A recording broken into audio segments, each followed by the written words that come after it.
You don't have to lose everything to feel like your life has collapsed. Sometimes all it takes is one moment. One moment where the world looks at you and says the word you fear the most: failure. A man in his mid-40s gets called into a small office on a Friday afternoon. His manager avoids eye contact as he explains the company is restructuring. He hands over a box and a final paycheck. When the man walks out of the building, he isn't just unemployed. He feels erased, like the world has quietly decided he no longer matters. A college student checks his exam results and sees the score he prayed he wouldn't. He tries to laugh it off in front of his friends, but the moment he's alone, the mask cracks. He isn't worried about the grade. He's terrified that the number on the screen is the truth about who he is. A husband makes a mistake, a real one, and overnight he becomes the villain in his own house. No second chances, no room to grow, just a label burned into his skin: failure. Different lives, different stories, same wound, same voice whispering the same sentence. It isn't just that you lost an opportunity or a relationship or a job. It's that you lost the right to respect yourself. And you didn't come to this conclusion alone. You were trained to believe 3 specific lies. Lie number 1: failure means you're not good enough. If you were smart enough, strong enough, disciplined enough, you wouldn't have fallen. Lie number 2: failure is the end. Once you fall, the game is over, and people like you don't get another round.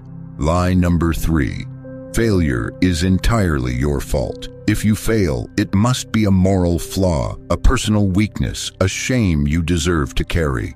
But here's the problem: if these lies were true, the world would have no artists, no inventors, no explorers, no great thinkers. Because every one of them failed more times than they succeeded. So the real question is this: if failure is proof that a man is useless, then what do we call those who rise again after falling 100 times? And why does the system fear them more than anyone else? If failure feels like death, it's not because something is wrong with you. It's because from the moment you were old enough to hold a pencil, you were taught to treat failure as proof that something is wrong with your existence. Your fear didn't appear out of nowhere. It was engineered. It begins in the classroom, a place that claims to prepare you for life, yet punishes the very process life depends on. Trial, error, correction, growth. In school, mistakes aren't part of learning. They're offenses. You raise your hand, answer wrong, and 30 pairs of eyes turn towards you like you violated an unspoken law. Teachers don't need to say a word. Your classmates laugh for them. Your report card reinforces it. On paper, failure is not information. It's identity. You quickly learn that the safest student is not the curious one, but the silent one. And silence becomes your first survival strategy. Then you go home, and the lesson sharpens. Parents want the best for you, but many of them were raised inside the same fear. So they weaponize your performance against your sense of worth. A low grade isn't a problem to solve. It's a shame to carry. A lost competition isn't part of growing up. It's a stain on the family's reputation. You're told to make them proud, but the subtext is louder. Don't embarrass us. Don't bring shame into this house. So the fear evolves. It's no longer just fear of failing. It's fear of being the reason someone you love is disappointed. Years later, you step into the workforce, an environment built on the illusion of constant upward motion. Everyone pretends they're thriving. Everyone hides the cracks. Companies claim to value innovation, but punish the trial and error innovation requires. So people play it safe, avoid risk, protect their image. One mistake, one bad quarter, one failed attempt can erase years of competence. In a system obsessed with efficiency, a human who struggles is treated like a broken machine, and broken machines are replaced, not supported. Then, as if that pressure wasn't enough, social media finishes the job.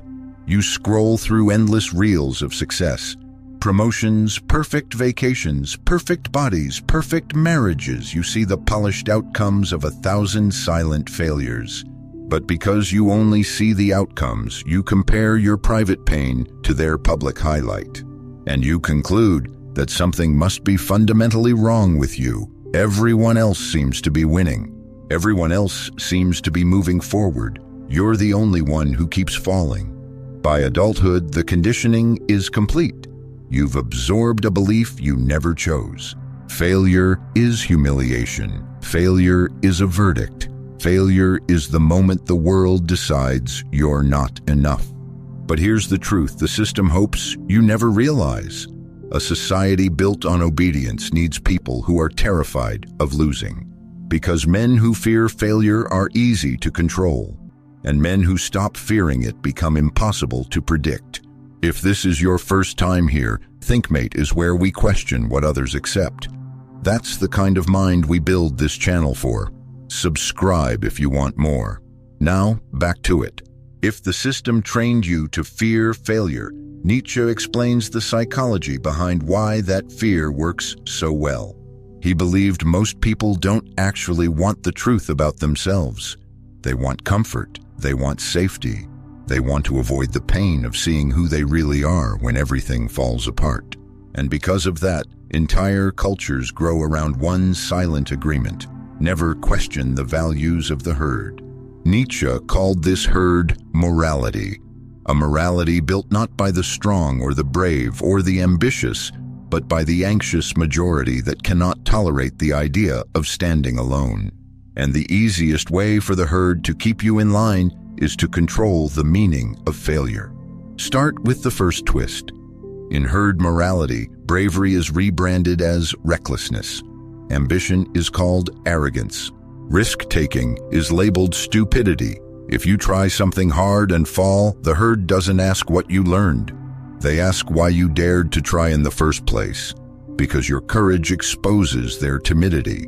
Your attempt highlights their refusal to attempt anything at all. Nietzsche says this resentment is not random. It's the emotional core of slave morality. People who feel powerless cannot attack the world that scares them, so they attack the individuals who refuse to live small. They laugh when you fail. They mock when your relationship collapses. They gossip when your plan breaks apart. Not because your fall means anything about you, but because your fall protects them from facing their own unlived life. This is resentment, the bitterness of people who never step outside their comfort zone, but still want a sense of moral superiority. To maintain that superiority, they need failure to look like a personal flaw, not a natural part of growth. So the lie spreads. If you fail, it must be because you're careless, irresponsible, not disciplined enough, not realistic enough. This lie is powerful because it hides the truth that terrifies the herd, that failure is often a sign you were playing a bigger game than they ever dared to play. Nietzsche pushes it further with his image of the last man, a person who spends his whole life avoiding pain, avoiding risk, avoiding any path that might wound his pride. The last man doesn't chase meaning, he chases comfort, he calls it happiness, but it's really sedation. A life padded with small pleasures and smaller choices. The last man doesn't fall because he never climbs. He doesn't fail because he refuses to attempt anything that could stretch the borders of who he is. And here's the irony Nietzsche wanted you to see. Modern society rewards the last man. Stable job, predictable routines, safe decisions, no big dreams, no big failures. Just a life that slowly circles the drain without ever touching the edges of possibility. But Nietzsche didn't write for the last man.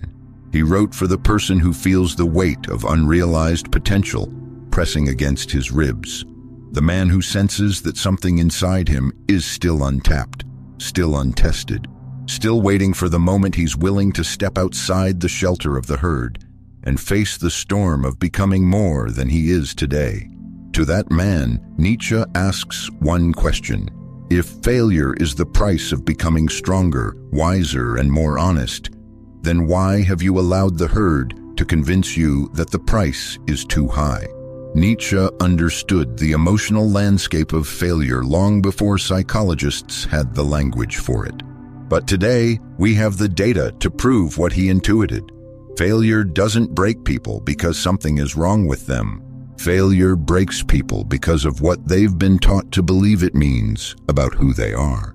Modern psychology has a name for the first trap: perfectionism.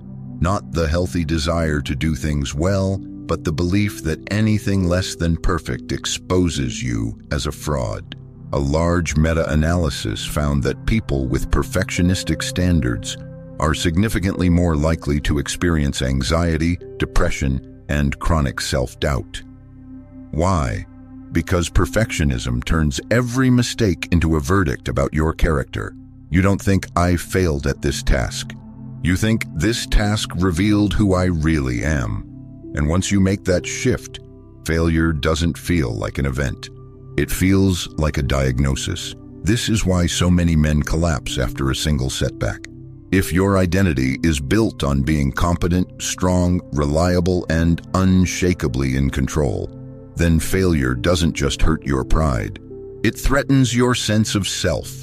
A job loss isn't a financial problem. It becomes proof that you're not the man you thought you were. A breakup isn't heartbreak. It becomes evidence that you're fundamentally unlovable. A rejected project isn't a learning moment. It becomes a declaration that your ideas have no place in the world. Psychologists call this global and stable attribution. It means you don't see failure as something specific and temporary. You see it as something total and permanent, a stain that defines every part of your life. And the data is brutal. Men who internalize failure this way face higher rates of depression, substance abuse, and even suicide, especially in midlife when the gap between who they are and who they expected to be becomes impossible to ignore. But not everyone breaks under pressure. Some people grow. Modern research calls it post-traumatic growth, a strange phenomenon where individuals who go through severe loss, illness, divorce, or financial collapse often come out not weaker but clearer, not numb but more awake. They reorganize their priorities. They stop chasing applause and start chasing truth. They become less reactive, less fragile, and more intentional with their time and relationships. They shed identities that were never truly theirs. And here's where psychology meets Nietzsche. The difference between the person who collapses and the person who grows is not the size of the failure. It's the story they tell themselves afterward.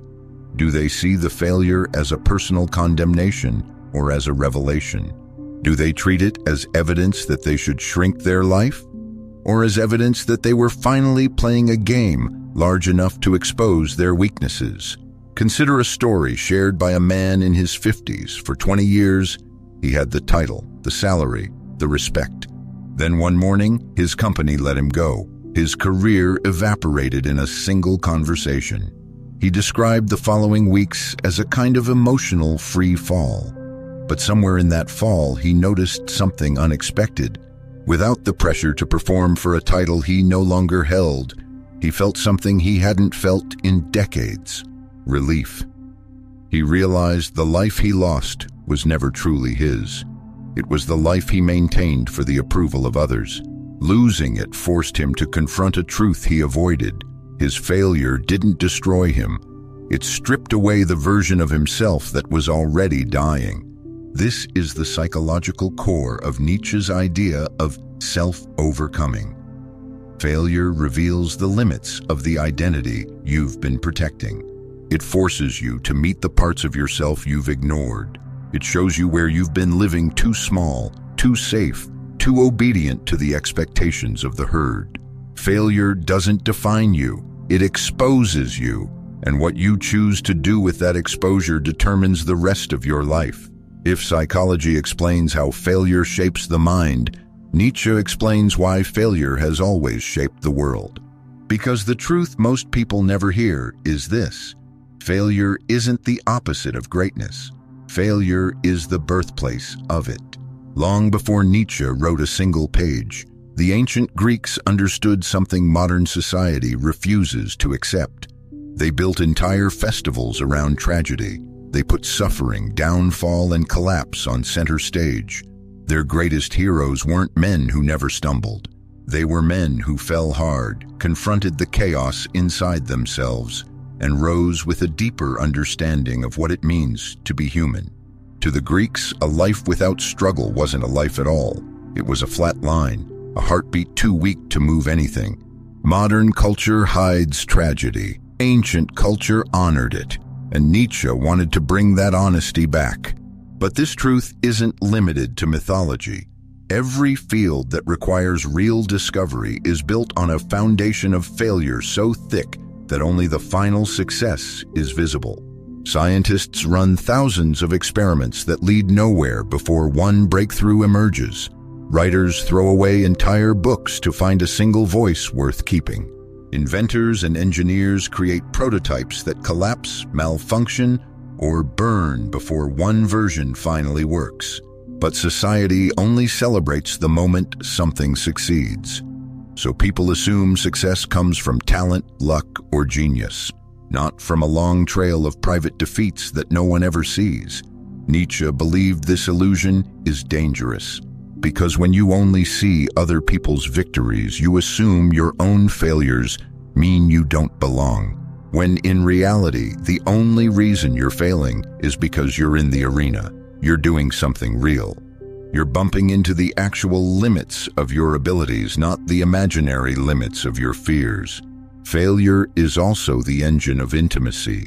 You don't truly know yourself until a relationship breaks your heart. You don't truly understand loyalty until someone you trusted betrays you. You don't know what you value until you lose something you took for granted. People think heartbreak is a sign they chose wrong. Nietzsche would say, heartbreak is what strips away illusions and reveals the truth about who you are and what you need. And then there is Nietzsche himself, a man dismissed by his peers, ignored by the academics of his time, plagued by illness, misunderstood by almost everyone around him. During his life, his books barely sold. He died believing his work had failed. Yet the century after his death was shaped by his ideas. Philosophy, psychology, literature, art, cultural criticism, all of it was influenced by the man labeled a failure in his own era. If Nietzsche had lived by the herd's definition of success, he would have stopped writing after his first rejection. But he didn't, because he understood something the herd never will. A life without failure isn't a life that went right. It's a life that never dared to go far enough. If failure is the birthplace of greatness, the next question is simple. How do you make sure it becomes your fuel instead of your downfall? Nietzsche didn't offer feel-good advice. He offered a way of seeing yourself that leaves no room for self-pity and no room for the lies the herd taught you. His framework begins with the simplest but hardest shift of all. Step 1. Separate the self from the outcome. Most people say I failed when what they really mean is I am a failure. They fuse identity with result. Nietzsche rejects that fusion completely. He saw the self as a work in progress, something fluid, something that is always being shaped by collision with reality. So he would tell you to replace the sentence I failed with a better question.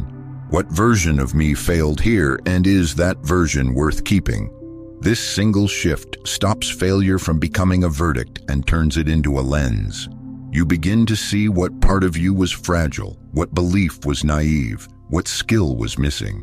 You stop moralizing your mistakes and start examining them. Step 2. Tell the truth you've been avoiding. Nietzsche called it philosophizing with a hammer, not to destroy yourself, but to destroy the illusions you've been protecting.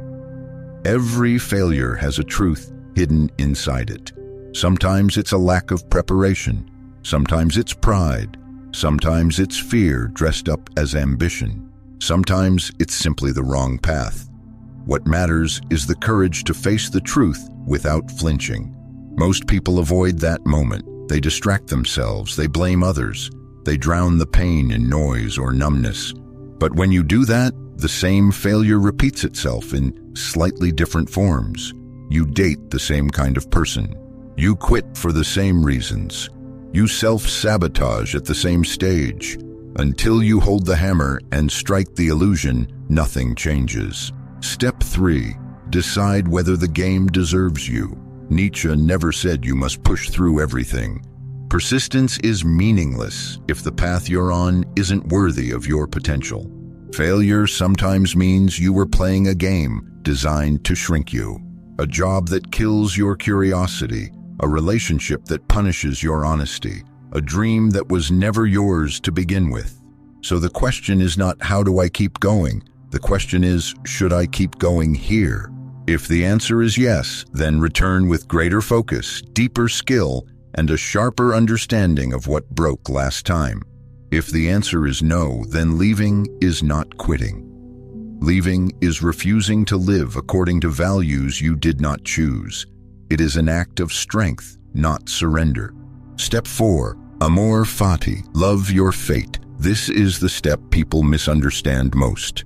Loving your fate does not mean pretending everything is beautiful. It means refusing to wish for a different past.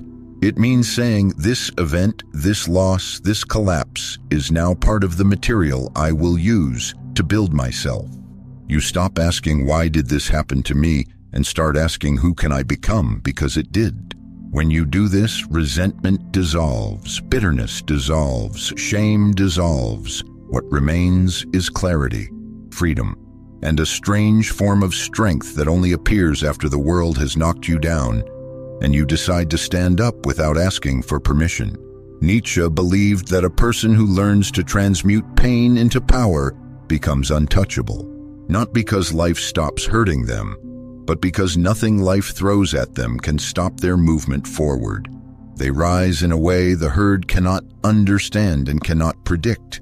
They become self-created, and self-created men are the only ones who truly live. Now that you've seen the truth, the final lie becomes impossible to ignore. The lie wasn't just that failure means you're not good enough. It wasn't just that failure is the end. And it wasn't just that failure is entirely your fault. The deeper lie was this, that avoiding failure is the path to a meaningful life. Nothing has damaged more potential, suffocated more talent, or killed more ambition than the belief that safety is success. A man can spend 20 years protecting himself from embarrassment and still wake up one morning feeling like a stranger in his own life. Because comfort doesn't make you whole. It makes you disappear slowly. Nietzsche warned about this disappearance. He called it the tragedy of the last man. A person who trades his hunger for security, his fire for predictability, and his potential for a life that never threatens him with a real challenge.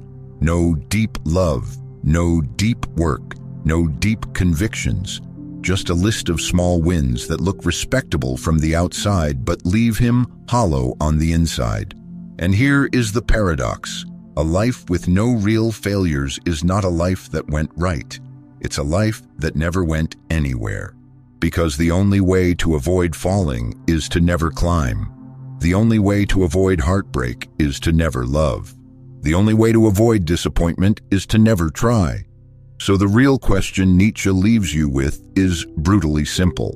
If failure is the price of becoming who you could be, then what is the price of avoiding it? What do you lose when you choose safety over growth? What parts of yourself will never be born because you were too afraid to risk being broken? You were taught that failure means you are broken, but the truth is the opposite. A man becomes broken only when he refuses to rise again. What breaks you is not the fall. It is the decision to stay on the ground. The rest of your life will be shaped by one choice. Not whether you fail, but what you decide your failures mean. Do they prove you should shrink? Or do they prove you were finally brave enough to live? Only you can answer that. If this made you see the world a little clearer, stay. Think deeper. This is ThinkMate.